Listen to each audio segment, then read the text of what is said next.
الحمد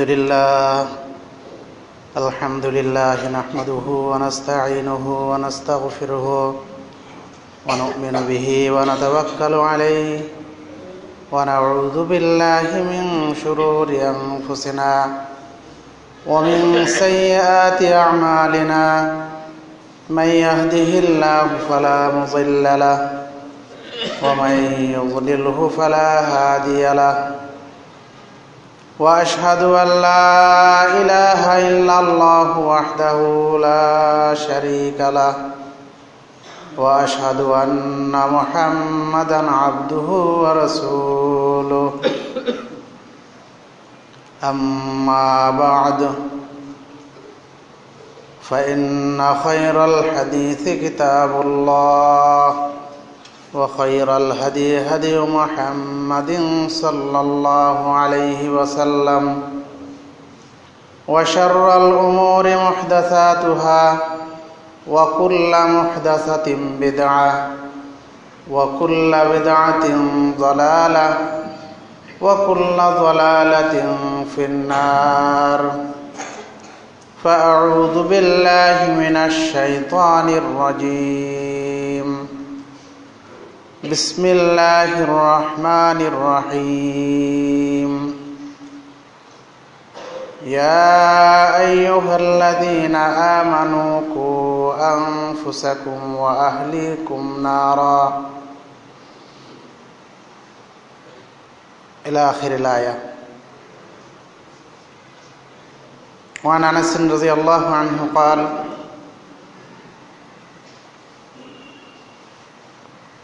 قال رسول الله صلى الله عليه وسلم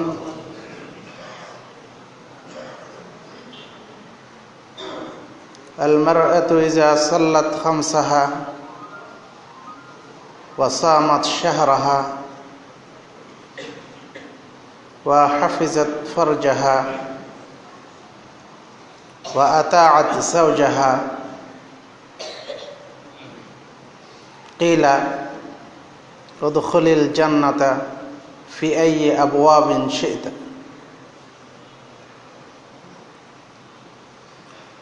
রাহু তিরমিজি। সম্মানিত মুসল্লিয়ান ইকরাম, আল্লাহ রাব্বুল আলামিনের শুকরিয়া জ্ঞাপন করছি যে মহান আল্লাহ আমাদেরকে আজকে যথাসময়ে মসজিদে সমবেত হওয়ার তৌফিক দান করেছেন। যে সময় অনেক মানুষ আজকে বিভিন্ন ইসলাম গর্হিত কাজে লিপ্ত আছে, সেসব কাজ থেকে অন্তত আল্লাহ রাব্বুল আলামিন আমাদেরকে হেফাজত করেছেন। সেজন্য তার দরবারে শুকরিয়া জ্ঞাপন করছি আবারও আলহামদুলিল্লাহ। রাসূলুল্লাহ সাল্লাল্লাহু আলাইহি ওয়াসাল্লামের আনিত দ্বীন ও বিধান নিয়ে আমরা ইহকালীন জীবনে আমাদের আমলগুলিকে পরিশুদ্ধ করার চেষ্টা করছি, যার মাধ্যমে আমরা আশা করছি পরকালীন জীবনে আমরা জান্নাত লাভ করব।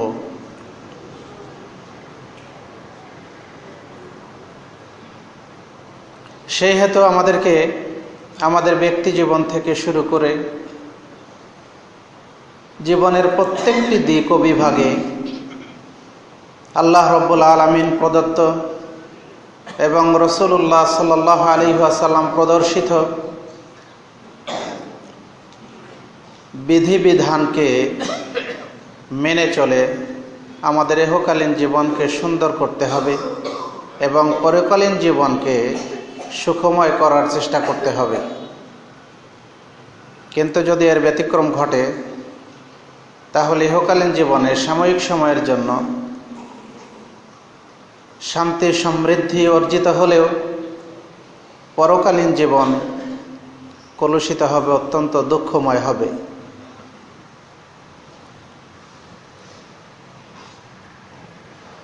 সেজন্য আজকে আমরা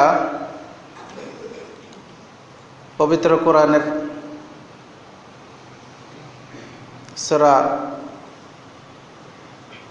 তালাকের একটি আয়াত এবং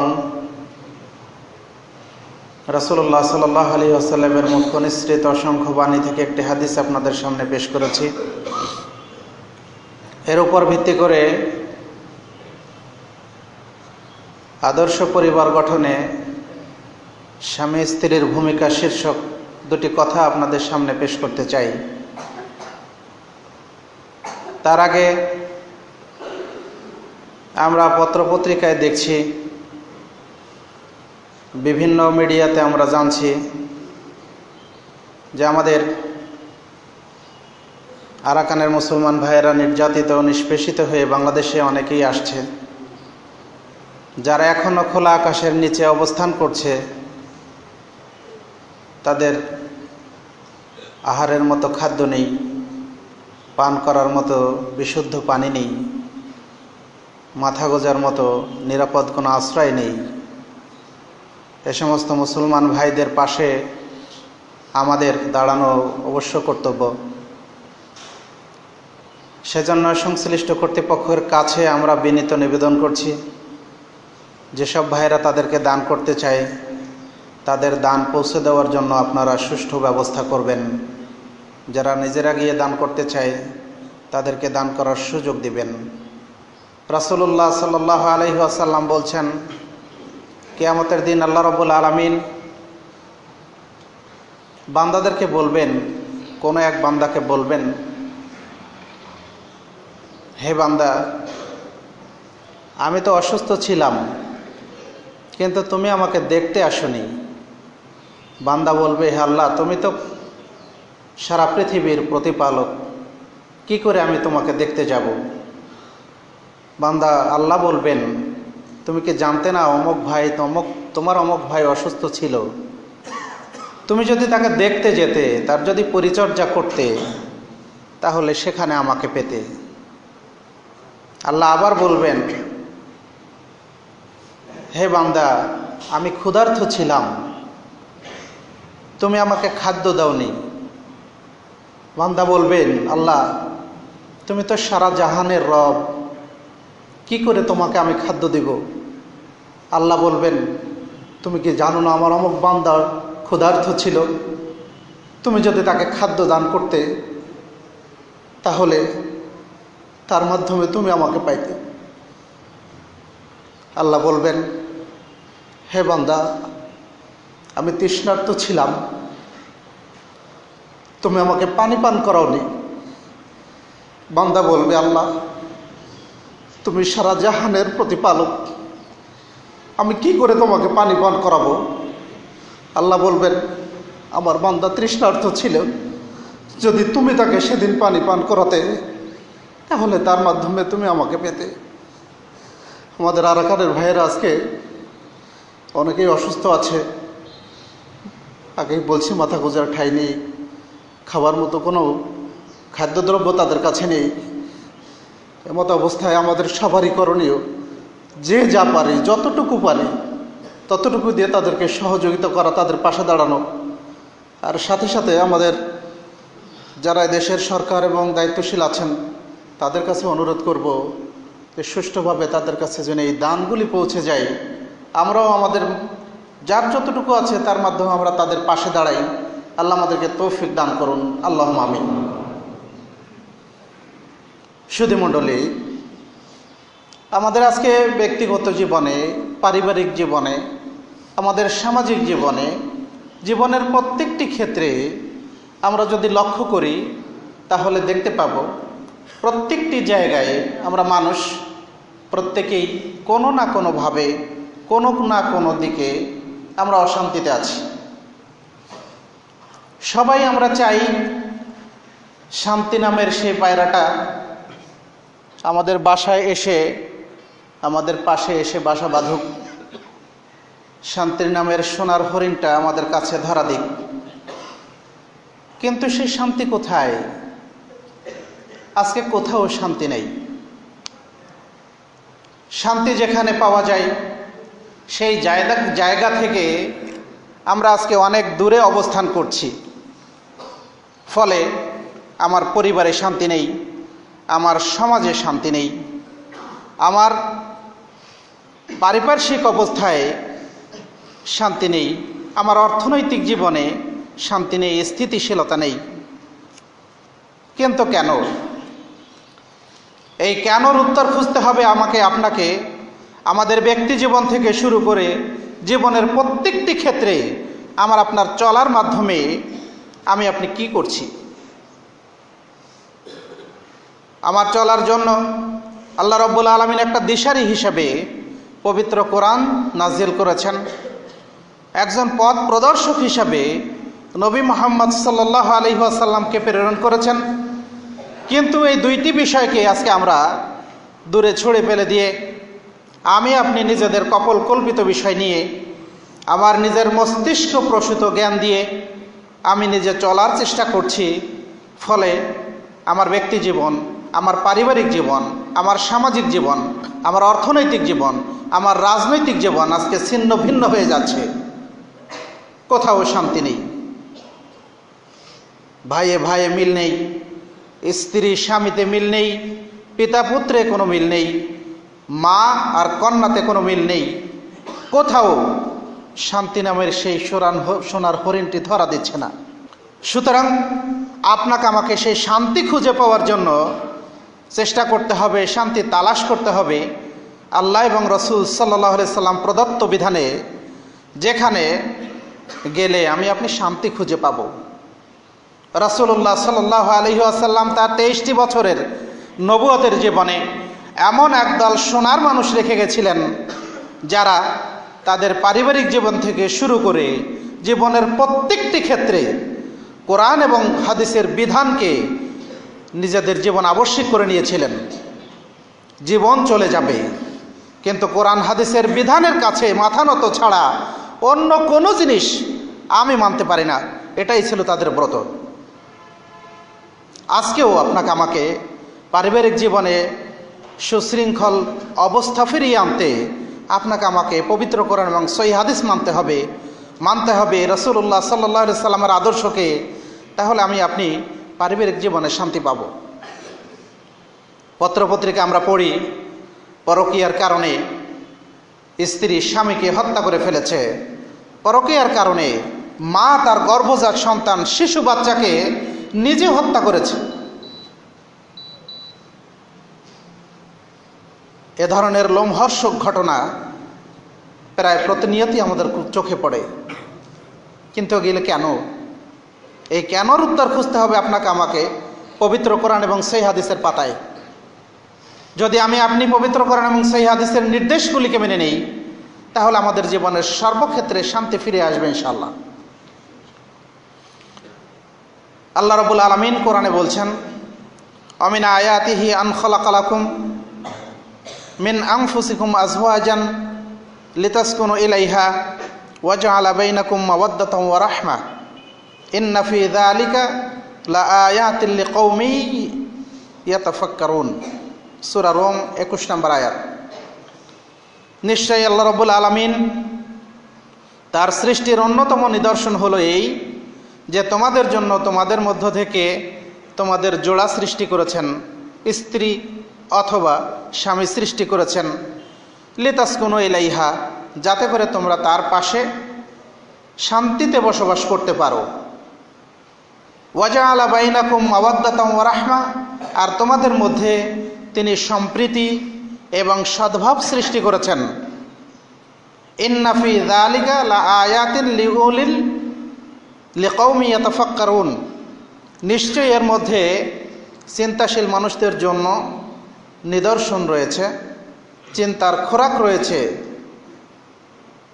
স্বামী স্ত্রীর এই পবিত্র বন্ধন এটা আল্লাহ প্রদত্ত, ইসলামের এই সুদৃঢ় বিধান।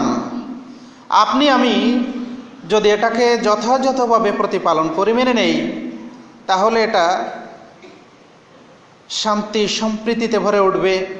এখানে প্রশান্তিতে আপনার আমার জীবন কাটবে। রাসূলুল্লাহ সাল্লাল্লাহু আলাইহি ওয়াসাল্লামের একসাথে 9 জন অথবা 11 জন স্ত্রী ছিল, কিন্তু তাদের মধ্যে ঝগড়া বিবাদ হয়েছে এমন কোনো ঘটনা আমরা জানি না। কিন্তু আমাদের যদি একটার অধিক 2টা স্ত্রী হয়, তাহলে সংসারে আগুন জ্বলে। কখনো বা একটা স্ত্রীতেও আমার আপনার সংসারে শান্তি নেই। অথচ আল্লাহ বলছেন যে তোমাদের জন্য তোমাদের স্ত্রী সৃষ্টি করেছি যাতে করে তোমরা তার কাছে শান্তি লাভ করো, শান্তিতে বসবাস করতে পারো এবং তোমাদের মধ্যে সম্প্রীতি, রহমত এগুলি সৃষ্টি হয়। কিন্তু আমাদের মধ্যে থেকে এগুলি আজকে উধাও হয়ে গেছে। কারণ হলো আমরা একে অপরের প্রতি যে দায়িত্ব কর্তব্য থাকা দরকার, যে দায়িত্বশীলতা আমাদের মধ্যে থাকা দরকার, এই দায়িত্বশীলতা আমার আপনার কারো মধ্যেই নেই। আব্দুল্লাহ ইবনে আমর ইবনে আল-আস রাদিয়াল্লাহু আনহু থেকে বর্ণিত, তিনি বলেন রাসূলুল্লাহ সাল্লাল্লাহু আলাইহি ওয়াসাল্লাম বলেছেন, আলা কুল্লুকুম রাঈন ওয়া কুল্লুকুম মাসউলুন আন রাইয়াতিহি, সাবধান তোমরা প্রত্যেকেই দায়িত্বশীল এবং তোমাদের প্রত্যেকের দায়িত্ব সম্পর্কে জিজ্ঞাসিত হতে হবে। ওয়াল ইমামু আলান নাস রাঈন ওয়া হুয়া মাসউলুন আন রাইয়াতিহি, সমাজের যিনি নেতা, মানুষদের যিনি সর্দার, তিনি তাদের উপরে দায়িত্বশীল, তার দায়িত্ব সম্পর্কে কিয়ামতের দিন তাকে জিজ্ঞাসিত হতে হবে।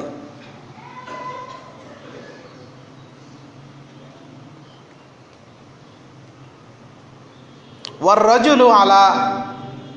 রাজুলু রাঈন আলা আহলি বাইতিহি ওয়া হুয়া মাসউলুন আনহু ওয়া হুয়া মাসউলুন আন রাইয়াতিহি, কোন ব্যক্তি তার পরিবারের লোকদের উপরে সে দায়িত্বশীল, তাকে তার ওই দায়িত্ব সম্পর্কে জিজ্ঞাসা করা হবে।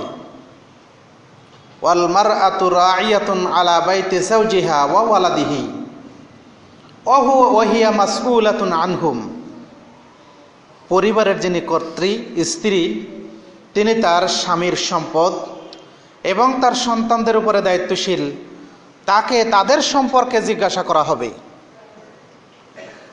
ওয়া আবদুর রাজুলি রাঈন আলা মালি সাইয়্যিদিহি ওয়া হুয়া মাসউলুন আনহু, কোন লোকের দাস, গোলাম, আর আমাদের সমাজে এখন দাস নেই, চাকর বা ভৃত্য, চাকর অথবা পরিচারিকা, সে তার মনিবের সম্পদের দায়িত্বশীল, তাকে তার দায়িত্ব সম্পর্কে জিজ্ঞাসা করা হবে। রাসূলুল্লাহ সাল্লাল্লাহু আলাইহি ওয়াসাল্লাম শেষ বাক্য বলেছেন, আলা ফাকুল্লুকুম রাঈন ওয়া কুল্লুকুম মাসউলুন আন রাইয়াতিহি, ওহে তোমরা প্রত্যেকেই দায়িত্বশীল আর তোমাদের প্রত্যেকের দায়িত্ব সম্পর্কে কিয়ামতের দিন জিজ্ঞাসা করা হবে। রাসূল কাউকে বাদ দেননি, নেতা থেকে শুরু করে সমাজের যিনি ভৃত্য হবেন, যে কৃতদাস হবে, তারও দায়িত্ব আছে, তার দায়িত্ব সম্পর্কে আল্লাহ জিজ্ঞাসা করবেন। আমি পরিবারের প্রধান হয়েও, আমি স্বামী অথবা পিতা হয়েও, আমি ভাই হয়েও আমার অধীনস্থদের প্রতি আমি আমার কর্তব্য পালন করি না।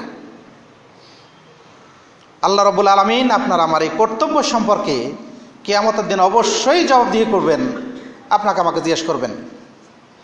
আনাস রাদিয়াল্লাহু আনহু তিনি রাসূলুল্লাহ সাল্লাল্লাহু আলাইহি ওয়াসাল্লাম থেকে বর্ণনা করেন, রাসূলুল্লাহ সাল্লাল্লাহু আলাইহি ওয়াসাল্লাম বলছেন, ইন্নাল্লাহা সাইলুন কুল্লা রাঈন আম্মা ইস্তারআহু আহাফিজা যালিকা আম যায়্যাহু। রাসূলুল্লাহ সাল্লাল্লাহু আলাইহি সাল্লাম বলেন, আল্লাহ রাব্বুল আলামিন প্রত্যেক দায়িত্বশীলকে তার দায়িত্ব সম্পর্কে জিজ্ঞাসা করবেন, সে কি তার দায়িত্ব প্রতিপালন করেছে নাকি তার দায়িত্বে খেয়ানত করেছে, দায়িত্ব বিনষ্ট করেছে। হাত্তা ইয়াসআলার রাজুলা, এমনকি ওই ব্যক্তিকে আল্লাহ রাব্বুল আলামিন জিজ্ঞাসা করবেন আন আহলি বাইতিহি, তার পরিবার পরিজন সম্পর্কে, সে তার পরিবারে যথাযথ দায়িত্ব পালন করেছে কিনা। যদি সে দায়িত্ব পালন না করে তাহলে অবশ্যই আল্লাহ রাব্বুল আলামিনের কাছে তাকে জবাবদিহি করতে হবে। আমি পিতা অথবা ভাই, আমি স্বামী অথবা পরিবারের একজন দায়িত্বশীল একজন সদস্য, নগণ্য সদস্য মাত্র। রাসূলুল্লাহ সাল্লাল্লাহু আলাইহি সাল্লাম কাউকে বাদ দেননি, প্রত্যেককেই তার দায়িত্ব সম্পর্কে তিনি সচেতন করেছেন যে তোমরা প্রত্যেকেই দায়িত্বশীল, তোমাদেরকে তোমাদের দায়িত্ব সম্পর্কে জিজ্ঞাসা করা হবে। পারিবারিক এই বন্ধন এগুলি সৃষ্টি হয় স্বামী স্ত্রীর মাধ্যমে। রাসূলুল্লাহ সাল্লাল্লাহু আলাইহি ওয়াসাল্লামের সুন্নত বিধান হচ্ছে অভিভাবকের অনুমতিতে কোনো মেয়ে অপর কোনো যুবকের সাথে বিবাহ বন্ধনে আবদ্ধ হবে। কিন্তু বর্তমান আমাদের এই সমাজে এসব অভিভাবকের অনুমতির কোনো তোয়াক্কা ছেলেমেয়েরা করে না। আজকে কোর্টে গিয়ে ছেলেটার মেয়ে পছন্দ হয়েছে আর মেয়েটার ছেলে পছন্দ হয়েছে, কোর্টে গিয়ে অথবা কাজী অফিসে গিয়ে কল্পিত অভিভাবক সাজিয়ে আর দুইজন মিথ্যা সাক্ষী বানিয়ে তারা দুইজন বিবাহ বন্ধনে আবদ্ধ হচ্ছে। রাসূলুল্লাহ সাল্লাল্লাহু আলাইহি ওয়াসাল্লাম বলেছেন, লা নিকাহা ইল্লা বিওয়ালিয়্যিন, ওয়ালি ছাড়া কোনো বিবাহ নেই। কখনো বা মা অভিভাবক সেজে মেয়েকে পিতার অসম্মতিতে অন্য জায়গায় বিয়ে দিচ্ছে। রাসূলুল্লাহ সাল্লাল্লাহু আলাইহি ওয়াসাল্লাম তিনি বলেছেন, আইয়ুমা ইমরাতিন নাকাহাত ফানিকাহুহা বাতিলুন বাতিলুন বাতিলুন, কোনো মেয়ে যদি অন্য কাউকে বিবাহ দেয় তাহলে তার ওই বিবাহ বাতিল বাতিল বাতিল, তিনবার বলেছেন রাসূল। কিন্তু আমাদের এই সমাজে অহরহ ঘটছে। পারিবারিক জীবনে আপনি আমি শান্তি কোথায় পাবো? শান্তি পেতে হলে রাসূলের সুন্নতে আসতে হবে। অভিভাবকের অনুমতি আছে কি না ওটা আপনাকে আমাকে খেয়াল করতে হবে। অনুমতি যদি না থাকে তাহলে অবশ্যই বিবাহ বরকত হবে না। প্রেম ভালোবাসা নামের এই মোহে পড়ে যুবক যুবতী অল্প সময়ের জন্য এই বিবাহে আবদ্ধ হয়। কিছুদিন গেলে দেখা যায় মোহ যখন ছুটে যায় তখনই বিচ্ছেদের ঘটা বেজে ওঠে, ঘন্টা বেজে ওঠে। আরে তালাক হয় সেটাও অবৈধ পন্থায়, এক বৈঠকে 3 তালাক দিয়ে দেখা যাচ্ছে তার স্ত্রী ছেড়ে দিচ্ছে। যাই হোক, সেটা আমাদের আলোচ্য বিষয় নয়। রাসূলুল্লাহ সাল্লাল্লাহু আলাইহি ওয়াসাল্লামের এই সুন্নত হচ্ছে বিবাহ করা। আব্দুল্লাহ ইবনে মাসউদ রাদিয়াল্লাহু আনহু থেকে বর্ণিত, তিনি বলেন, রাসূলুল্লাহ সাল্লাল্লাহু আলাইহি ওয়াসাল্লাম বলেছেন, ইয়া মা'শারাশ শাবাব মান ইসতাতা মিনকুমুল বাআত ফালিয়াতাসাওয়াজ, হে যুবক সম্প্রদায়, তোমাদের যাদের সামর্থ্য আছে তারা বিবাহ করো। ফাইন্নাহু আগাযযু লিল বাসার ওয়া আহসানু লিল ফারজ, কেননা সেটা চোখকে অবনমিত রাখে এবং লজ্জাস্থানকে হেফাজত করে। ওয়ামান লাম ইয়াস্তাতি ফাআলাইহি বিস-সাওমি ফাইন্নাহু লাহু বিজাহুন, আর যার সামর্থ্য নেই সে যেন সিয়াম পালন করে, তার জন্য আবশ্যক হচ্ছে সিয়াম পালন করা, কেননা এটা তার প্রবৃত্তিকে দমন করবে। হাদিসটি বুখারী মুসলিমের। রাসূল নির্দেশ দিয়েছেন সামর্থ্য যার আছে সে বিবাহ করবে। এই সামর্থ্য শারীরিক সামর্থ্য, এই সামর্থ্য আর্থিক সামর্থ্য, উভয়টাকেই শামিল করে। রাসূলুল্লাহ সাল্লাল্লাহু আলাইহি সাল্লামের দরবারে জনৈক মহিলা সাহাবী এসে বলছেন, ইয়া রাসূলুল্লাহ, আমি আমার নিজেকে আপনার কাছে সুপর্দ করছি, আমাকে কি আপনার প্রয়োজন আছে? রাসূলুল্লাহ সাল্লাল্লাহু আলাইহি সাল্লাম তার দিকে তাকালেন।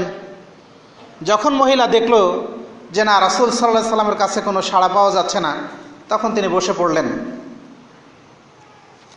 জনৈক সাহাবী দাঁড়িয়ে বললেন, আল্লাহ রাসূল, ওই মহিলাকে আমার সাথে বিবাহ দিন। রাসূলুল্লাহ সাল্লাল্লাহু আলাইহি সাল্লাম বললেন, তোমার কাছে কি মোহর দেওয়ার মতো কিছু আছে? সাহাবী বলছে, আল্লাহ রাসূল, আমার কিছু নেই। তিনি বললেন, যাও, বাড়ি যাও, গিয়ে দেখো, যদি একটা লোহার আংটিও হয় তাও সেটা খুঁজে নিয়ে আসো। সাহাবী এসে বলল, আল্লাহ রাসূল, দেওয়ার মতো কিছু নাই। তিনি বললেন, তুমি কোরআন পড়তে জানো? সে বলছে, হ্যাঁ জানি। রাসূল বললেন, ঠিক আছে, তাহলে তুমি তাকে কোরআন পড়া শেখাবে, এটাই তোমার মোহর। আর্থিক সামর্থ্য নেই কিন্তু শারীরিক সামর্থ্য আছে। সাহাবী তো বলতে পারতেন, বুখারীর হাদিস, সাহাবী তো বলতে পারতেন, রাসূল, আমার যেহেতু সামর্থ্য নেই তাহলে ওনার তো সামর্থ্য আছে, উনি আমাকে কিছু টাকা দেবে, ওই টাকা নিয়ে আমি ব্যবসা করব, স্বাবলম্বী হব, সংসার ভালোই চলবে, সমস্যা নেই। আজকের আমাদের এই সমাজে পারিবারিক এই ব্যবস্থায় বিবাহ করতে গিয়ে ছেলের বাবা মেয়ের বাবাকে বলছে বিআই সাহেব, আপনার কাছে আমার কোনো দেনা পাওনা নেই, আমি আপনার কাছে কিছু চাচ্ছি না, তবে ছেলেটা এমএ পাস করেছে, বুঝেন তো বর্তমান সময়ের অবস্থা, ছেলেটা এমএ পাস করছে, একটা চাকরিও করে, সে তার কর্মসংস্থানে যাবে আসবে, এই পাবলিক গাড়িতে যাওয়া আসা কতই কষ্টকর, তা আপনি বিষয়টা খেয়াল করবেন, যদি একটা মোটরসাইকেলের ব্যবস্থা হয় ভালোই হয়। পিআই সাহেব ঠিক আছে, দেখা যাবে। এরপরে বলছে এখনকার এই সময় চারিদিকে চোখ কান খোলা রাখতে হয়, যদি চোখ কান খোলা রাখা না হয় তাহলে তো বোঝেন কি অবস্থা হবে, কখন হরতাল হয়, কখন ধর্মঘট হয়, কখন কি হয় না হয়। সুতরাং চোখ কান খোলা রাখতে হলে টিভির পর্দায় খবরাখবর এগুলি তো শোনাই দরকার। তো আমার তো কোনো বাড়িতে এরকম ব্যবস্থা নাই, টিভি টিভি নাই, তা আপনি একটা টিভির ব্যবস্থা করেন যাতে করে ছেলেটা খবর শুনতে পারে। কোন দিন অফিস বন্ধ থাকে হরতালের কারণে, সেই দিন হয়তো সে যাবে না, সুতরাং এটার একটা ব্যবস্থা করেন। পিআই সাহেব বলছে ঠিক আছে, দেখা যাবে। এরপরে আরও কিছু দাবি আছে। সংসার, আমি খুব সচ্ছল মানুষ নই, সুতরাং প্রত্যেক ছেলের জন্য আলাদা আলাদা করে বাড়িঘর তৈরি করা, আসবাবপত্র এগুলি তৈরি করে দেওয়া, এটা আমার ব্যবস্থা নাই, আপনি এই বিষয়টাও খেয়াল রাখবেন। বিআই সাহেব ও বিষয়ে খেয়াল রাখছে, সব কিছুই মেনে নিচ্ছে, কারণ মেয়েটাকে বিবাহ দিতে হবে, মেয়ের পছন্দ। আপনারা জানেন একজন পিতার ঘরে যখন যুবতী মেয়ে থাকে তখন তার মন মানসিকতা কেমন থাকে, সে চায় মেয়েটাকে সৎ পাত্রে অর্পণ করার জন্য। যখন পছন্দনীয় পাত্র হয় তখন পাত্রপক্ষের যত অনৈতিক দাবি থাকুক না কেন, মেয়ের বাবার সামর্থ্য না থাকলেও সেটা মেনে নিতে বাধ্য হয় অনেক ক্ষেত্রে। কিন্তু এই ক্ষেত্রে আপনি আমি যদি একটু শক্ত হই, আপনি আমি যদি একটু কোরআন হাদিসের দিকে নির্ভর করি, আল্লাহর উপরে নির্ভর করি, তাহলে কিন্তু এর থেকে মুক্তি পাওয়া যায়। কিন্তু আমিও নমনীয় হই, আর বিআই সাহেবও আমাকে নরম পেয়ে তার যৌতুকের বোঝায় এটা আমার উপরে চাপিয়ে দেন। তিনি নাম বলেন না যৌতুক, নাম বলেন না যে আমার চাহিদা আছে, কিন্তু কাজে কর্মে সবটাই তিনি চেয়ে আমার কাছে আদায় করে নেন। এই হচ্ছে আমাদের সমাজের অবস্থা। কিন্তু মোহর দেওয়ার সময় এবার গড়িমসি করেন, অথচ আল্লাহ বলছেন ওয়াতুন নিসা সাদুকাতিহিন্না নিহলা, তুমি তোমার মেয়েদেরকে, তুমি তোমার স্ত্রীদেরকে ফরজ মোহর এটা প্রদান করো। আল্লাহ বলছেন মোহর দিতে, আর আমরা মোহর দেওয়ার পরিবর্তে আমরা যৌতুক গ্রহণ করছি। বিবাহে বরকত হবে, পারিবারিক জীবনে শান্তি আসবে, আদৌ আসার নয়। রাসূলুল্লাহ সাল্লাল্লাহু আলাইহি ওয়াসাল্লাম তিনি যুবক ভাইদেরকে সুসংবাদ শুনিয়ে একটি হাদিস আমাদের সামনে পেশ করেছেন। রাসূলুল্লাহ সাল্লাল্লাহু আলাইহি ওয়াসাল্লাম তিনি বলছেন, সালাসাতুন আলাল্লাহি আউনাহুম, তিন ব্যক্তি যাদেরকে সাহায্য করা আল্লাহ রাব্বুল আলামিনের দায়িত্বের মধ্যে পড়ে, আল্লাহর দায়িত্ব হয়ে যে আল্লাহ তাদেরকে সাহায্য করেন।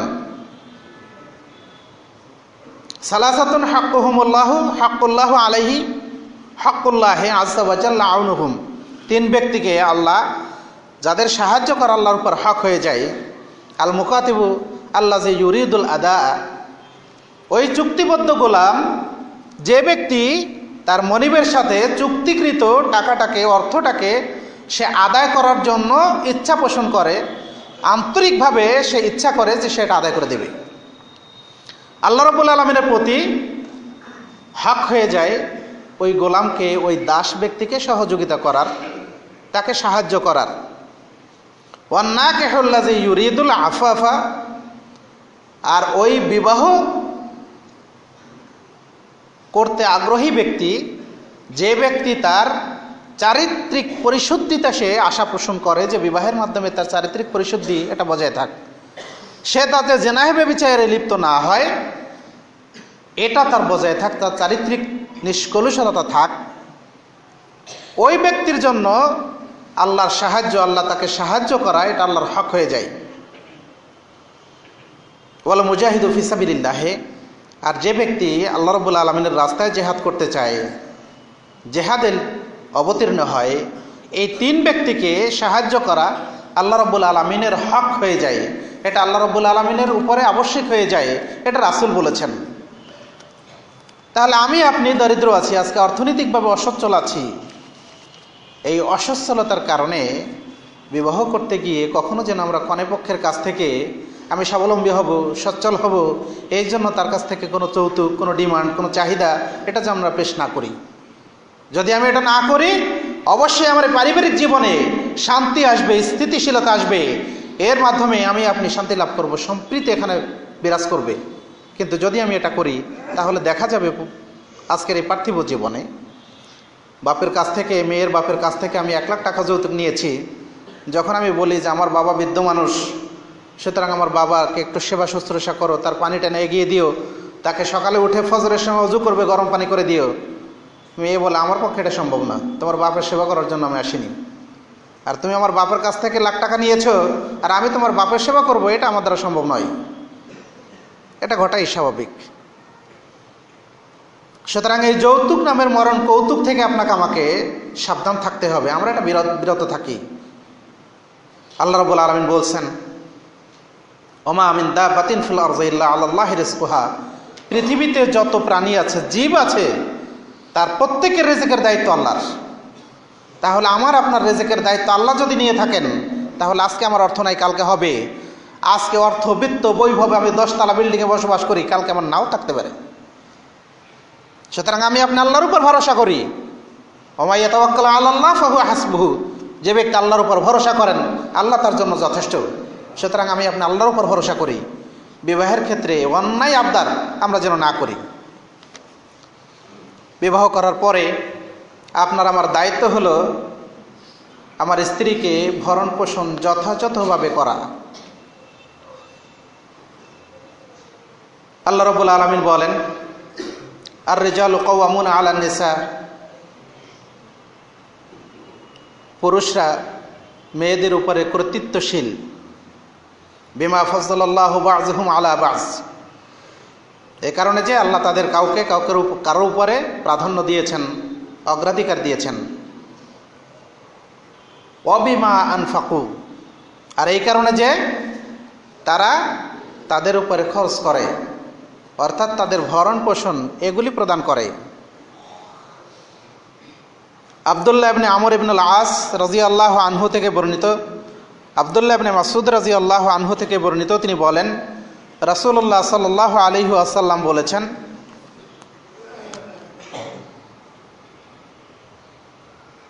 জনৈক সাহাবী জিজ্ঞাসা করছেন, কুলতু ইয়া রাসূলুল্লাহ সাল্লাল্লাহু আলাইহি ওয়াসাল্লাম মা হাক্কু যাওজাতি আহাদিনা আলাইহি, আমাদের কারো উপরে তার স্ত্রীর হক কি?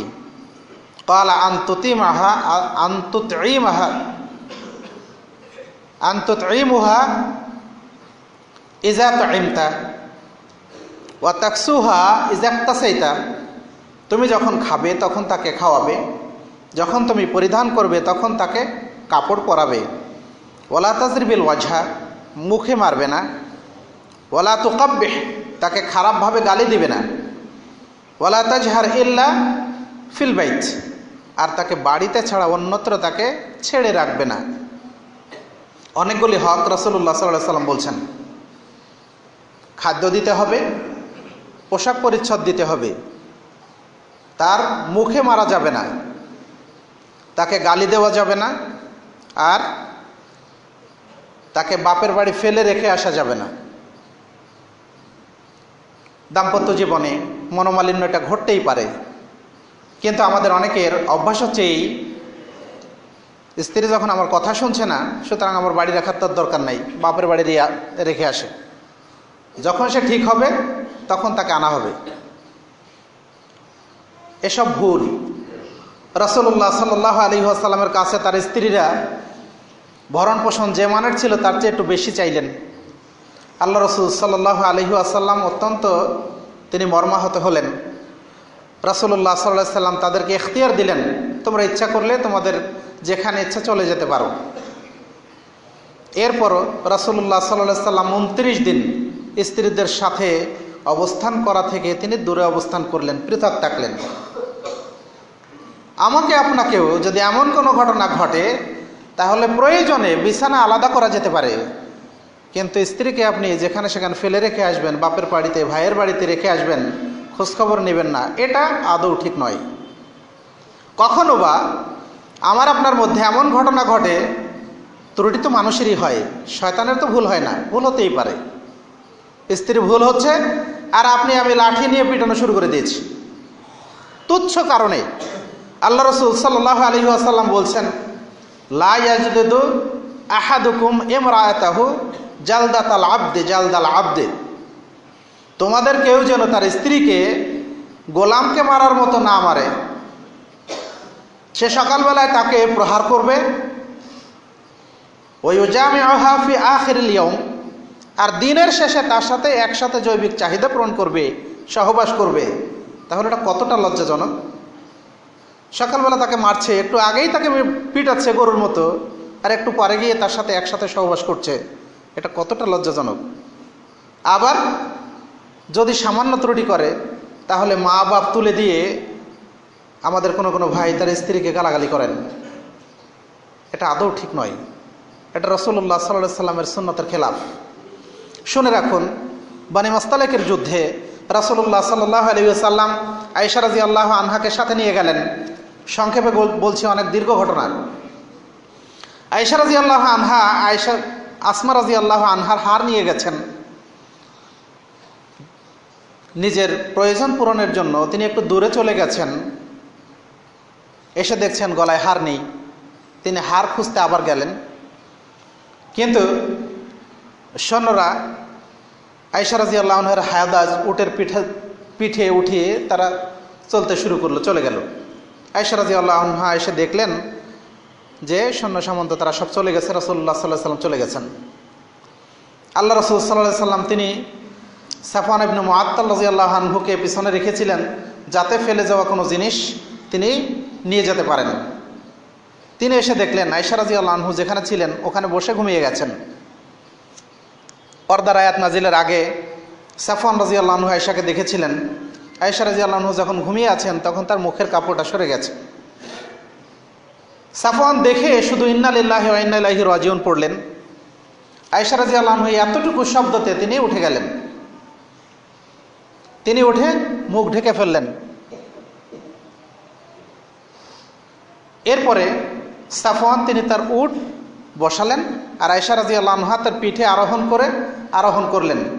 সাফওয়ান উটের লাগাম ধরে সামনে টানতে লাগলেন। এভাবে গিয়ে তারা রাসূলুল্লাহ সাল্লাল্লাহু আলাইহি সাল্লামের বাহিনীর সাথে তারা মিলিত হলেন।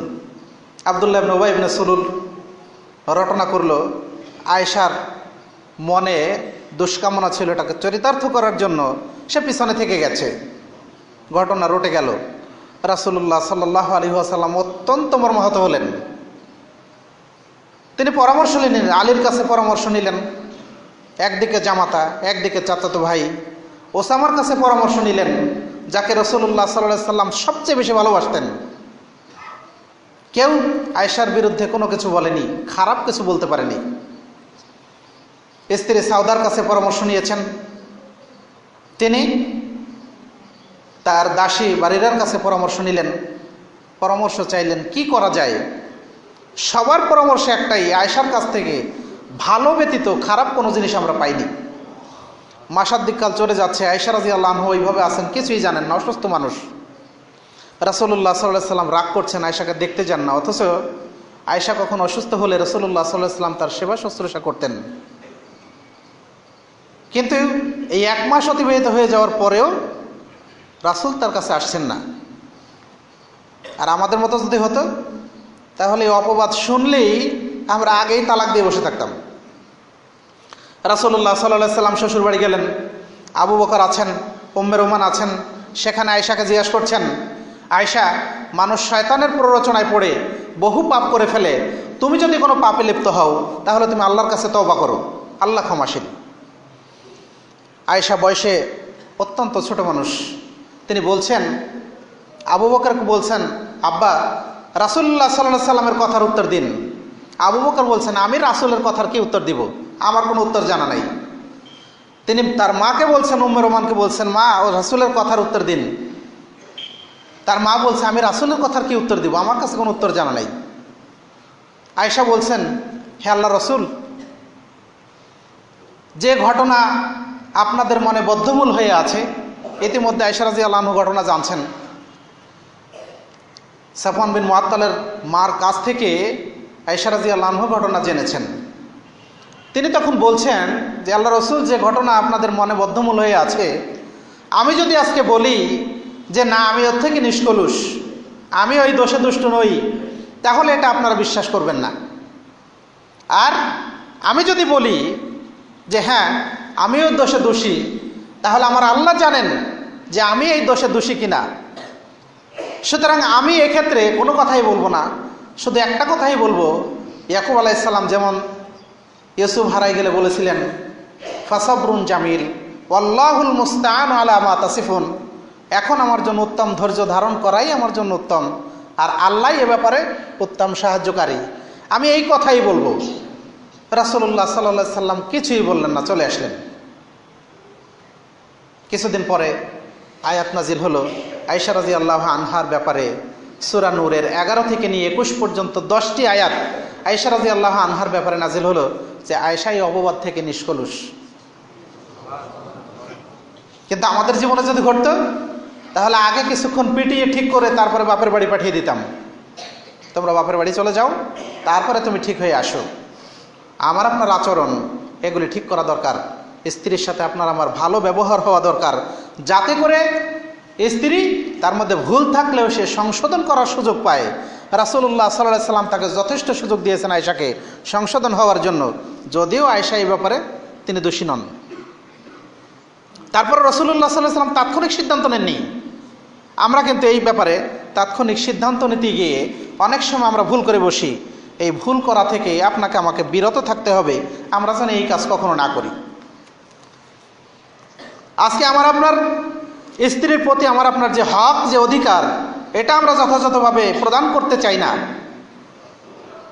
আল্লাহ বলছেন ওয়ালাহুন্না মিসলুল্লাযী আলাইহিন্না বিল মারুফ, তাদের জন্য তোমাদের কাছে তাদের হক রয়েছে, উত্তম হক, সৎ ব্যবহার পাওয়ার অধিকার রয়েছে, যেমনভাবে তোমাদের রয়েছে। কিন্তু আমরা শুধু আমাদের হকটা তার কাছ থেকে আদায় করে নেই, তাদের হক আমরা দেওয়ার চেষ্টা করি না। জেনে রাখেন, আমি আপনি চাকরি করি, আর আমি ব্যবসা করি, আর আমি কৃষিকাজ করি, যেটাই করি না কেন একটা নির্দিষ্ট সময় আমরা কাজ করি। আমি যদি চাকরি করি তাহলে নির্দিষ্ট 8 ঘন্টা সময় অথবা 10 ঘন্টা সময় আমি ব্যয় করি, আর এর বাইরে আমার কোনো কাজ নেই। আমি যদি ব্যবসা করি তাহলে দোকান যতক্ষণ খোলা থাকে, ব্যবসা প্রতিষ্ঠান যতক্ষণ চালু থাকে, ততক্ষণ আমি কাজ করি, এর বাইরে আমার কোনো কাজ নেই। আমি যদি কৃষি কাজ করি তাহলে সকাল থেকে নিয়ে সন্ধ্যা পর্যন্ত হয়তো আমি কাজ করি, এর পরে আমার কোনো কাজ নেই। কিন্তু আপনার আমার স্ত্রীর কাজ কিন্তু 24 ঘন্টা। আমার সেবা করে, আমার ছেলে মেয়ে প্রতিপালন করে, আমার পিতামাতা থাকলে তাদের সেবা করে, আমার আপনার কাপড় চোপড় ধুয়ে দেয়, এমনকি রাত্রিকালে আপনার ছেলে বিছানায় পেশাব করলো কিনা তার পেশাব পাল্টানোর জন্য আপনি ওঠেন না, আপনার স্ত্রী ওঠে।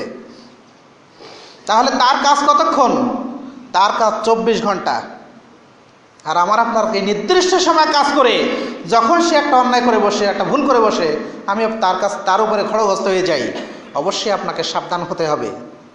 রাসূলুল্লাহ সাল্লাল্লাহু আলাইহি ওয়াসাল্লামের সাহাবী আব্দুল্লাহ ইবনে আমর ইবনে আল-আস রাদিয়াল্লাহু আনহু থেকে বর্ণিত, তিনি বলেন রাসূলুল্লাহ সাল্লাল্লাহু আলাইহি ওয়াসাল্লাম বলছেন, ইন্না লিসুরিকা আলাইকা হাক্কান, নিশ্চয়ই তোমার স্ত্রীর তোমার উপরে হক আছে। এ সম্পর্কে সালমান রাদিয়াল্লাহু আনহু এবং আবু দারদা রাদিয়াল্লাহু আনহুর একটা ঘটনা আপনাদের সামনে উপস্থাপন করতে চাই। সালমান রাদিয়াল্লাহু আনহুর সাথে আবু দারদা এর ভ্রাতৃত্ব বন্ধন রাসূলুল্লাহ সাল্লাল্লাহু আলাইহি ওয়াসাল্লাম স্থাপন করে দিয়েছিলেন। একদিন সালমান ভাই আবু দারদার খোঁজে তার বাড়িতে গেছেন, গিয়ে দেখছেন বাড়ির সামনে উম্মু দারদা তিনি বসে আছেন, চুল উস্কো খুস্কো, কাপড় চোপড় এটা এলোমেলো হয়ে আছে। জিজ্ঞাসা করছেন, হে উম্মু দারদা, তোমার এই অবস্থা কেন? উম্মু দারদা তিনি এক কথায় উত্তর দিচ্ছেন, তোমার ভাই আবু দারদার দুনিয়ার কোনো প্রয়োজন নেই। অত্যন্ত বিচক্ষণ সালমান রাদিয়াল্লাহু আনহু তিনি বুঝে গেলেন উম্মু দারদা কি বলতে চাচ্ছে। আবু দারদা বাড়িতে আসলেন, এসে সালমানের জন্য কিছু খাদ্য তৈরি করলেন, সালমান রাদিয়াল্লাহু আনহুর কাছে পেশ করলেন। তিনি বললেন, আবু দারদা তুমিও খাও। সে বলছেন, আমি সায়েম, আমি নফল সিয়াম পালন করছি। সালমান বললেন, না তুমি খাও আমার সাথে। তিনি তাকে খেতে বাধ্য করলেন। রাত হয়ে গেল। রাত্রে আবু দারদা উঠে দাঁড়িয়ে গেছে তাহাজ্জুদ সালাত আদায় করার জন্য। সালমান বললেন, না তুমি ঘুমাও, তুমি যাও এখন ঘুমাও। তাকে ঘুমাতে বাধ্য করলেন। রাত্রের 1/3 বাকি থাকতে সালমান রাদিয়াল্লাহু আনহু তিনি তাদের সবাইকে ডেকে উঠালেন, উঠে বললেন, তোমরা এখন ওঠো, সালাত আদায় করো। তারা তাহাজ্জুদ সালাত আদায় করলেন। এরপরে সালমান বললেন, শোনো, তোমার জন্য তোমার চোখের হক আছে, তোমার জন্য তোমার দেহের হক আছে, তোমার উপরে তোমার স্ত্রীর হক আছে, সুতরাং তুমি প্রত্যেকের হক যথাযথভাবে আদায় করো। সকালবেলা রাসূলুল্লাহ সাল্লাল্লাহু আলাইহি সাল্লামের দরবারে আবু দারদা সালমান গিয়ে রাসূলের কাছে এই কথা পেশ করছেন। রাসূলুল্লাহ সাল্লাল্লাহু আলাইহি সাল্লাম বললেন, সাদাকা সালমান, সালমান সত্যই বলেছে। তাহলে আমি আপনি কোথায় থাকি? 8 ঘন্টার ডিউটি পালন করে, অথবা 6 ঘন্টা দোকান খোলা রেখে, অথবা কৃষি কাজ করে বাকি সময়টা আমি আপনি আড্ডা দিয়ে বেড়াই চায়ের স্টলে অথবা অন্য কোথাও, অথবা আমি আপনি যারা লেখাপড়া জানি সে মোবাইল নিয়ে আমি আপনি আজকে ফেসবুক চালাতে, মোবাইল নিয়ে টেপাটেপি করতে, অথবা টিভি ভিসিআরের সামনে আমি বসে আছি। আমার আপনার স্ত্রীকে সময় দেওয়ার সুযোগ কোথায়? আমি সময় দিই না। আমার কাছ থেকে এতটুকু ভালোবাসা আমার স্ত্রী পায় না, স্ত্রীর যতটা হক আছে আমি ওটা আদায় করি না। তাহলে স্ত্রী আমার প্রতি সে কিভাবে আমার যথাযথ দায়িত্ব পালন করবে? সে যখন আমার কাছ থেকে ভালোবাসা পায় না, তখন তো অবশ্যই সে পরকীয়ায় বাধ্য হবে। আপনি আপনার নিজেকে প্রশ্ন করুন, কেন আপনার স্ত্রী আপনার সাথে ভালো ব্যবহার করে না? অবশ্যই করতে হবে। আয়েশা রাদিয়াল্লাহু আনহা তিনি বলছেন, রাসূলুল্লাহ সাল্লাল্লাহু আলাইহি ওয়াসাল্লাম পাত্রের যেখানে আমি মুখ লাগিয়ে পানি পান করতাম, রাসূল সেইখানে মুখ লাগিয়ে পানি পান করতেন, অথচ আমি থাকতাম ঋতুবতী। আয়েশা বলছেন, আমি ছাগলের হাড্ডির যেখানে চিবাতাম, রাসূল আমার কাছ থেকে নিয়ে তিনি ওইখানে মুখ লাগিয়ে হাড্ডিতে চিবাতেন, অথচ আমি তখন হায়েজা। রাসূল সাল্লাল্লাহু আলাইহি ওয়াসাল্লাম স্ত্রীদেরকে এতটাই ভালোবাসতেন। মৃত্যুসজ্জায় শায়িত রাসূলুল্লাহ সাল্লাল্লাহু আলাইহি ওয়াসাল্লাম আব্দুর রহমান ইবনে আবি বকর রাসূল সাল্লাল্লাহু আলাইহি সাল্লামের সামনে আসছেন একটা মেসাক করতে করতে। রাসূল বারবার মেসাকের দিকে তাকাচ্ছেন, আব্দুর রহমানের দিকে তাকাচ্ছেন। আয়েশা বলছেন, রাসূল আপনি মেসাক নেবেন? রাসূলুল্লাহ সাল্লাল্লাহু আলাইহি সাল্লাম ইশারা করলেন। আয়েশা রাদিয়াল্লাহু আনহা আব্দুর রহমানের কাছ থেকে মেসাক এনে তাকে দিলেন, অপর প্রান্ত দিয়ে মেসাক করবেন, কিন্তু রাসূলের ক্ষমতা নেই। আয়েশা বলছেন, রাসূল আমি কি আপনার জন্য চিবিয়ে নরম করে দেব? রাসূল ইশারা করলেন। আয়েশা রাদিয়াল্লাহু আনহা মেসাক চিবিয়ে দিলেন, রাসূল তাই দিয়ে মেসাক করলেন। আমার আপনার মধ্যে এই সম্পর্ক আছে কি? ভালোবাসা কি করে হবে? সম্প্রীতি সদ্ভাব কি করে ফিরে আসবে? আমার আপনার পরিবারে শান্তি কিভাবে ফিরে আসবে? রাসূলের আদর্শ থেকে আপনাকে আমাকে আদর্শ গ্রহণ করতে হবে। আল্লাহ রাব্বুল আলামিন বলছেন, লাকাদ কানা লাকুম ফি রাসূলিল্লাহি উসওয়াতুন হাসানাহ, নিশ্চয়ই তোমাদের জন্য তোমাদের রাসূলের মধ্যে উত্তম আদর্শ রয়েছে। সুতরাং ওখান থেকে আপনাকে আমাকে আদর্শ গ্রহণ করতে হবে। পরিবারে স্ত্রী 24 ঘন্টা কাজ করেন, আপনি তো তাকে সহযোগিতা করতে পারেন। আশরাফুল মাখলুকাত সাইয়্যিদুল মুরসালিন রাসূলুল্লাহ সাল্লাল্লাহু আলাইহি ওয়াসাল্লাম, তার চেয়ে শ্রেষ্ঠ মানুষ এই পৃথিবীতে কিয়ামত পর্যন্ত আর কখনো আসবে না। বিগত জীবনে যেমন আসেনি, আর কিয়ামত পর্যন্ত এত উত্তম মানুষ আর কখনো আসবে না। অথচ আয়েশা রাদিয়াল্লাহু আনহা তার সম্পর্কে বলছেন, রাসূলুল্লাহ সাল্লাল্লাহু আলাইহি ওয়াসাল্লাম তিনি বাড়ির সব কাজই করতেন। তোমাদের কেউ যেমন বাড়ির কাজ করে, রাসূলুল্লাহ সাল্লাল্লাহু আলাইহি সাল্লাম তেমনি তিনি বাড়ির সব কাজই করতেন। এমনকি তিনি তার কাপড় সেলাই করতেন, তিনি কাপড়ে তালি লাগাতেন, তিনি জুতা সেলাই করতেন, এমনকি বকরিও দহন করতেন। রাসূলুল্লাহ সাল্লাল্লাহু আলাইহি সাল্লাম পারেন, আমি আপনি পারি না? আয়েশা রাদিয়াল্লাহু আনহা হজের সফরে, বিদায় সফরে তিনি গেছেন। আয়েশা রাদিয়াল্লাহু আনহা অন্যান্য স্ত্রী তার সাথে আছেন, রাসূলের সাথে আছেন, কিন্তু তানিম নামক স্থানে পৌঁছে আয়েশা রাদিয়াল্লাহু আনহা রীতিমতো হয়ে গেলেন। আয়েশা কাঁদতে শুরু করলেন। রাসূলুল্লাহ সাল্লাল্লাহু আলাইহি সাল্লাম তার কাছে আসলেন, এসে তাকে আদর করে চোখের পানি মুছিয়ে দিলেন আর বললেন, আয়েশা তোমার কি হয়েছে? আয়েশা বলছেন, আল্লাহ রাসূল আমার আর হজ করা হবে না। রাসূলুল্লাহ সাল্লাল্লাহু আলাইহি সাল্লাম তাকে সান্ত্বনা দিলেন, আয়েশা বিচলিত হও না, বনি আদমের মেয়েদের এইসব জিনিস ঘটে থাকে, তোমার যা ঘটছে এইটুকুই ঘটে থাকে। সুতরাং তুমি হজের তওয়াফ বাদ দিয়ে হজের সব কাজ তুমি সমাধা করো। আয়েশা রাদিয়াল্লাহু আনহা তাই করলেন, আয়েশা রাদিয়াল্লাহু আনহা তাই করলেন। এরপরে শেষ হয়ে গেলে তিনি যখন পবিত্র হলেন, তখন আব্দুর রহমান বিন আবি বকর রাদিয়াল্লাহু আনহুকে দিয়ে আয়েশাকে পাঠিয়ে দিলেন, যাও আয়েশাকে ওখান থেকে তুমি ইহরাম বেঁধে নিয়ে আসো। আর তারপরে আয়েশা রাদিয়াল্লাহু আনহা তার উমরা সমাপ্ত করলেন। তাহলে রাসূলুল্লাহ সাল্লাল্লাহু আলাইহি সাল্লাম স্ত্রীর শোকে অথবা তার দুঃখে, তার ব্যথাতুর অবস্থায় তাকে সান্ত্বনা দিচ্ছেন, তার চোখের পানি মুছিয়ে দিচ্ছেন।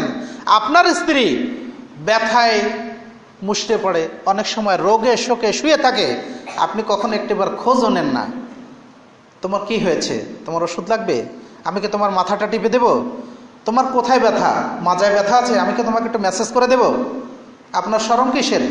আপনি যখন অসুস্থ হন তখন স্ত্রী পরম মায়া মমতায় আপনার গায়ে হাত বুলিয়ে দেন, আপনার সেবা করেন, আপনাকে মেসেজ করে দেন, আপনাকে বিছানা থেকে উঠাতে, আপনাকে বিছানায় বসাতে। কখনো যদি আপনি বিছানা খারাপ করে ফেলেন, তাহলে আপনার বিছানা পরিষ্কার করতে কে করে? আপনার বোন আসে? আপনার অন্য কেউ আসে? আপনার মেয়ে আসে? কেউ আসে না, আপনার স্ত্রী আসে। তাহলে এই সহমর্মী মানুষটার প্রতি আপনার আমার আচরণ কেমন হওয়া উচিত? রাসূলুল্লাহ সাল্লাল্লাহু আলাইহি সাল্লামের কাছ থেকে আমাকে ওই আদর্শ শিখতে হবে, ওই আচরণ আপনাকে আমাকে শিখতে হবে। তাহলেই আমার আপনার পরিবার এটা সুন্দর হবে। আমরা তাদেরকে সময় দেওয়ার চেষ্টা করব, তাহলে অবশ্যই আমার স্ত্রী তারা আপনাকে আমাকে ভালোবাসবেন। অনেকগুলি বিষয় আছে, তার মধ্যে আর একটা বিষয় বলেই আমি শেষ করছি, সময় শেষ হয়ে যাচ্ছে। আল্লাহ রাসূল সাল্লাল্লাহু আলাইহি ওয়াসাল্লাম তার স্ত্রীরা যে ভুল করতেন না এমনটা নয়, তারাও ভুল করতেন, কিন্তু তখন তিনি তাদেরকে উপদেশ দিতেন। রাসূলুল্লাহ সাল্লাল্লাহু আলাইহি ওয়াসাল্লাম আয়েশার বাড়িতে আছেন, তখন জনৈক স্ত্রী আয়েশা রাদিয়াল্লাহু আনহা ঘরে বাড়ি রেখে দিয়ে এক পেয়ালা তরকারি অথবা খাদ্য পাঠিয়েছেন। আয়েশা রাদিয়াল্লাহু আনহা তিনি বাড়িরা হাতে মেরে বা যে দাসী নিয়ে এসেছিল তার হাতে মেরে বাটিটা ফেলে দিয়েছে, বাটিটা ভেঙে গেছে। রাসূলুল্লাহ সাল্লাল্লাহু আলাইহি ওয়াসাল্লাম আয়েশাকে বললেন যে, আয়েশা তুমি যা কাজ করেছো অন্যায় করেছো, তুমি যাও তোমার ঘর থেকে অনুরূপ একটা বাটি তাকে দিয়ে দাও। আয়েশা রাদিয়াল্লাহু আনহা তাই করলেন, একটা বাটি দিয়ে দিলেন। কারণ কি? আয়েশার সম্মানে লেগে গেছে, রাসূল আছে আমার বাড়িতে আর তুমি আমার ঘরে খাদ্য পাঠাও, মানে এটা তার সম্মানে লেগে গেছে, সেজন্য আয়েশা এই কাজটা করে ফেলেছে, ভুল করেছে। রাসূল তাকে সংশোধন করে দিলেন, না এভাবে নয়। ইহুদি এসে রাসূলুল্লাহ সাল্লাল্লাহু আলাইহি ওয়াসাল্লামকে বলছে, ইয়া মুহাম্মদ আসসালামু আলাইক, হে মুহাম্মদ তোমার ধ্বংস হোক। আয়েশা রাদিয়াল্লাহু আনহা অত্যন্ত রাগান্বিত হয়ে তিনি বলছেন যে, তোমার ধ্বংস হোক, তোমার উপর আল্লাহর লানত বর্ষিত হোক। রাসূলুল্লাহ সাল্লাল্লাহু আলাইহি ওয়াসাল্লাম আয়েশাকে বলছেন, মাহলান ইয়া আয়েশা, থামো, তুমি রাগ করো না, তুমি নম্রতা অবলম্বন করো, তুমি শুধু বলো ও আলাইক, তুমি শুধু এই কথা বলো তোমার উপরেও, তো সে যে বদদোয়া করছে সেটা তার উপরে লাগবে। রাসূলুল্লাহ সাল্লাল্লাহু আলাইহি ওয়াসাল্লাম স্ত্রীদেরকে এইভাবে উপদেশ দেন, নম্রতা শেখাতেন। এজন্য তিনি বলছেন, ভুল যদি করেই ফেলে, ইস্তাউসু বিন নিসা ফা ইন্নাল মারআতা খুলিকাত মিন জিলআইন, তোমরা তোমাদের নারীদেরকে উপদেশ দাও, বেশি বেশি উপদেশ দাও, কেননা তাদেরকে তৈরি করা হয়েছে পাজরের বাঁকা হাড্ডি থেকে। ওয়া ইন্না আ'ওয়াজা শাইইন মিনাজ জিলআই আ'লাহু, আর পাজরের হাড্ডিগুলির মধ্যে সবচেয়ে বাঁকা যেটা সেটা হলো উপরেরটা, আর সেইটা থেকেই নারীদেরকে সৃষ্টি করা হয়েছে। ফাইন জাহাবতা তুকিমাহু, যদি তুমি চাও যে তাকে পুরোপুরি একবারে সোজা করে ফেলবে, কাসার তাহু, তাহলে তুমি তাকে ভেঙে ফেলবে, পান থেকে চুন খসার সুযোগ নেই। সুতরাং যদি এমন হয় তাহলেই আপনি তাকে পিটিয়ে সোজা করে দিবেন। রাসূলুল্লাহ সাল্লাল্লাহু আলাইহি ওয়াসাল্লাম এটা বলেননি। তাকে উপদেশ দিতে হবে সে যাতে খারাপ কাজ না করে, তাকে উপদেশ দিতে হবে সে যাতে পর্দা পুশিদা বজায় রাখে, তাকে উপদেশ দিতে হবে সে যেন বাইরে বেপর্দা হয়ে ঘোরাফেরা না করে। আপনি তার প্রয়োজনীয় বিষয়গুলি তাকে দিবেন, সে বাইরে যাবে না, সুতরাং তাকে উপদেশ দিতে হবে।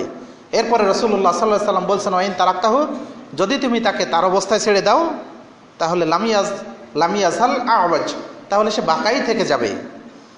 ফাস্তাউসু, সুতরাং তোমরা বেশি বেশি করে তাদেরকে উপদেশ দাও। সুতরাং আমাদের কর্তব্য হলো যে আমরা স্ত্রীদেরকে উপদেশ দিতে থাকবো যাতে তারা পরিশুদ্ধ হয়, ঠিক হয়। কিন্তু তাদের উপরে খড়গহস্ত হওয়া আমার আপনার কর্তব্য নয়। তাদের সাথে উত্তম আচরণ করা দরকার, এবং তাদের যারা উত্তম বান্ধবী আছে তাদের সাথে মেলার সুযোগ দেন। যারা বদ তাদের সাথে মেলা থেকে বিরত রাখেন, কারণ সৎসঙ্গের স্বর্গবাস, অসৎসঙ্গের সর্বনাশ। ভালো যারা তাদের সাথে মেশার সুযোগ দেন ভালো হবে, খারাপ যারা তাদের থেকে বিরত রাখেন ও খারাপ হয়ে যাবে। রাসূলুল্লাহ সাল্লাল্লাহু আলাইহি সাল্লাম উদাহরণ দিয়ে তিনি বলেছেন, বুখারীর 5034 নম্বর হাদিস, 5534, মাসালুল জালিসিস সালেহ ওয়াসু, ভালো বন্ধু এবং খারাপ বন্ধুর উদাহরণ হচ্ছে এমন, একজন আতরওয়ালা আর একজন কামার হাফরওয়ালা। রাসূল বলছেন, আতরওয়ালার কাছে গেলে সে তোমাকে এমনিই কিছু দেবে, অথবা তুমি তার কাছ থেকে কিছু কিনে নেবে, অথবা বিনামূল্যে সুগন্ধি পাবে। আর যদি কামারের কাছে যাও তাহলে সে হয়তো তোমার কাপড় পুড়িয়ে দেবে, হাফর যখন টানে তখন বাতাস বের হয়, হয় তোমার কাপড় পুড়িয়ে দেবে, অথবা তুমি খারাপ গন্ধ তো পাবে। সুতরাং বন্ধু বান্ধবী কে, তার ভালো না খারাপ, ওটা খেয়াল করতে হবে। স্ত্রী আমার কার সাথে মিশে, আপনাকে আমাকে সাবধান হতে হবে। আর এই সাথে আর একটা জিনিস করা দরকার, সেটা হলো স্ত্রী যাতে বাড়িতেই অবস্থান করে সেজন্য চেষ্টা করতে হবে।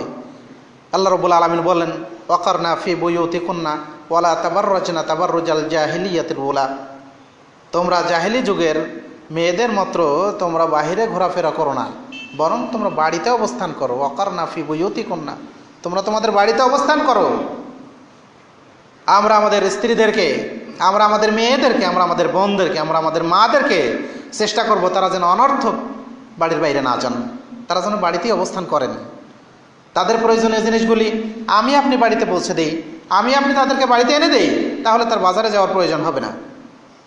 অথচ আল্লাহ রাব্বুল আলামিন রাসূলুল্লাহ সাল্লাল্লাহু আলাইহি সাল্লামের মাধ্যমে তিনি বলছেন যে পৃথিবীর সবচেয়ে নিকৃষ্ট জায়গা হচ্ছে বাজার। আজকের মেয়েরা ইচ্ছায় অনিচ্ছায়, প্রয়োজনে অপ্রয়োজনে বাজারে গিয়ে ঘোরাফেরা করে। ওই জায়গা কি ভালো জায়গা? ওই জায়গা আদৌ ভালো জায়গা নয়। আপনার আমার স্ত্রীকে বাড়িতে রাখার চেষ্টা করি। সেই সাথে আমরা আমাদের মা বোনদের কাছেও আমরা বিনীতভাবে কিছু বিষয় আমরা পেশ করতে চাই। সেটা হলো এই, 1 নম্বরে, এমন কোনো মানুষকে বাড়িতে প্রবেশ করতে দেওয়া উচিত নয় যাদেরকে স্বামীরা অপছন্দ করেন, সে পুরুষই হোক আর সে নারীই হোক। রাসূলুল্লাহ সাল্লাল্লাহু আলাইহি সাল্লাম বলছেন, ফা আম্মা হাক্কুকুম আলা নিসাইকুম, তোমাদের হক হচ্ছে তোমাদের স্ত্রীর উপরে, ফালা ইউতিয়ান্না ফুরুশাকুম, তোমরা তোমাদের বিছানাকে মাড়াতে দিবে না, মান তাকরাহুনা, যাদেরকে তোমরা অপছন্দ করো, ওয়ালা ইয়াযান্না ফি বুয়ুতিকুম, এবং ওই সমস্ত মানুষদেরকে তোমাদের বাড়িতে অনুমতি দিবে না, লিমান তাকরাহুনা, যাদেরকে তোমরা অপছন্দ করো। অর্থাৎ আপনি যাকে অপছন্দ করেন, এমন পুরুষই হোক আর মহিলা হোক, পুরুষ তো নয়, কোনো মহিলা যদি আপনার অপছন্দনীয় হয় তাহলে তাকে যেন আপনার স্ত্রী বাড়িতে প্রবেশ করতে না দেয়। কারণ ওকে প্রবেশ করতে দিলে তার সাথে মিশে মিশে আপনার স্ত্রী খারাপ হয়ে যাবে, আপনার মেয়েটা খারাপ হবে, আপনার বোনটা খারাপ হয়ে যাবে। সেজন্য চেষ্টা করতে হবে অবশ্যই এ ধরনের মানুষ যেন প্রবেশ না করে। আরও কিছু বলার ছিল, তা আমরা শেষ করি, সময় যেহেতু শেষ হয়ে যাচ্ছে। সেজন্য আল্লাহ রাসূল সাল্লাল্লাহু আলাইহি সাল্লাম আমাদের মা বোন স্ত্রী কন্যা জয়া জননীদেরকে তিনি জান্নাতের সুসংবাদ দিয়েছেন। জান্নাতের সুসংবাদ দিয়েছেন, কিন্তু 4টি শর্ত দিয়েছেন। এই 4টি শর্ত যদি তারা পূরণ করে তাহলে রাসূল বলছেন সে জান্নাতের যে দরজা দিয়ে ইচ্ছা সেই দরজায় সে প্রবেশ করতে পারবে। আল্লাহ রাসূল সাল্লাল্লাহু আলাইহি সাল্লাম বলছেন, আল মারআতু ইযা সাল্লাত খামসাহা, নারী যখন 5 ওয়াক্ত সালাত আদায় করবে, ওয়া সামাত শাহরাহা, সে রমজান মাসের সিয়াম পালন করবে, ওয়া হাফিজাত ফারজাহা, সে তার লজ্জাস্থানকে হেফাজত করবে, ওয়া আতাআত যাওজাহা, তার স্বামীর আনুগত্য করবে। কিলা, তখন তাকে বলা হবে উদখিলি ফিল জান্নাহ, উদখিলি, তুমি প্রবেশ করবো, ফি আবওয়াবিল জান্নাহ, জান্নাতের যে দরজা দিয়ে ইচ্ছা, মাশিতা, যে দরজা দিয়ে ইচ্ছা তুমি সেই দরজা দিয়ে জান্নাতে প্রবেশ করো, এটা ওই মহিলাকে বলা হবে। কিন্তু বলুন তো, এমন কোনো পুরুষ কি আছে যে পুরুষকে বলা হচ্ছে এই কাজ করলে তুমি জান্নাতে যে কোনো দরজা দিয়ে প্রবেশ করতে পারো? এটা কিন্তু বলা হয়নি। মহিলাদের এই ফজিলত আপনাকে আমাকে বুঝতে হবে, আমাদের মাদেরকে, আমাদের বোনদেরকে, আমাদের মেয়েদেরকে, আমাদের স্ত্রীদেরকে এই বিষয়গুলি শেখাতে হবে, তারা যেন তাদের নিজেদের এই বিষয়গুলি এগুলি হেফাজত করে। আজকের লজ্জাস্থান হেফাজত